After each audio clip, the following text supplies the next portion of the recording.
আজকে জাতীয় ভোক্তা অধিকার সরকার দপ্তর কুষ্টিয়া জেলা কার্যালয় কর্তৃক আমাদের যে বাসাবাড়ির cylinder gas 12 KG cylinder gas আজকে আমাদের এই ডিলার পর্যায় থেকে আমরা শুনতে পারলাম যে ডিলার পর্যায় থেকে খুচরা বিক্রেতাদের কাছে 1800 টাকা করে বিক্রি হচ্ছে, কিন্তু সরকার কর্তৃক নির্ধারিত রেটটা অনেক কম।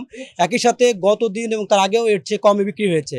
তো আমরা এই বিষয়ে একটু আমাদের একাধিক ভোক্তারা আমাদের ওভার ফোনে অভিযোগ করেছে।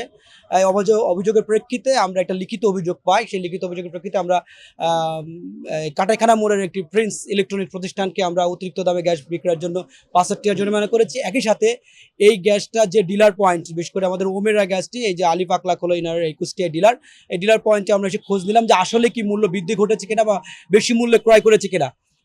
তারা বলছে যে তারা কোম্পানি থেকে বলেছে যে অধিক মূল্য হবে আজ থেকে অথবা আগামীকাল থেকে, কিন্তু সেটা এখনো তারা পায়নি বা সেটা ক্রয় করেনি। কিন্তু তাদের রিটেলার বা তাদের রিটেল পর্যায়ে তারা আসলে এখনই সেই দামটা, যে সোনা দামটাই তারা বিক্রি করা শুরু করেছেন। তো এই সোনা দামে অধিক দামে অধিক মূল্যে বিক্রয়ের জন্য আলী পাকলাক কে আমরা 1 লক্ষ টাকা জরিমানা করেছি। মানে গ্যাসের মূল্য নির্ধারণ এবং যেহেতু হয় প্রতি মাসেই Bangladesh energy regulatory commission define করে, এবং যেহেতু প্রতি মাসে মূল্য উঠানামা করে, এবং এটা যেহেতু জ্বালানি বিশ্ববাজারের একটা অনেক কিছু বিষয়ের প্রভাব আছে, যার কারণে এটা একটা জটিলতা প্রতি বছর হয়। তবে আমাদের কথা হলো যে যেটাই ঘটুক আইন বিধির মধ্যে ভোক্তা বান্ধব অবস্থায় অবশ্যই ক্রয় বিক্রয় যাতে হয়, সেটা যাতে নিশ্চিত হয়, এটার জন্য আমাদের অভিযান। তা এখন পর্যন্ত গভর্নমেন্ট মূল্য বৃদ্ধি বলতে আমরা জানি যে প্রতি মাসের 2 তারিখে আমরা ইতিমধ্যে দেখেছি বিআরসি অলরেডি ডিক্লেয়ারও করেছেন যে আগামীকাল বিকেলের দিকে হয়তো একটা মূল্য ডিক্লেয়ার করবে না। সে মূল্য কি বৃদ্ধি হবে কি কম হবে না অপরিবর্তিত থাকবে, এটা কিন্তু এখনো কোথাও ডিক্লেয়ার করেনি। কিন্তু ইতিমধ্যে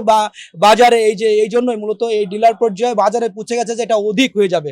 অধিক মানে অনেক বেশি দাম, অলরেডি মানে প্রচলিত যে দামটা ছিল তার চেয়ে প্রায় 400-500 টাকা বেশি দামে বিক্রি হচ্ছে, কিন্তু সেই দামে তারা ক্রয় করেননি, সেই দামের প্রোডাক্ট এখনো তারা রিসিভও করেননি, কিন্তু অধিক দামে বিক্রয় শুরু করেছেন, যার কারণে আমরা এই জরিমানার আওতায় নিয়ে আসলাম।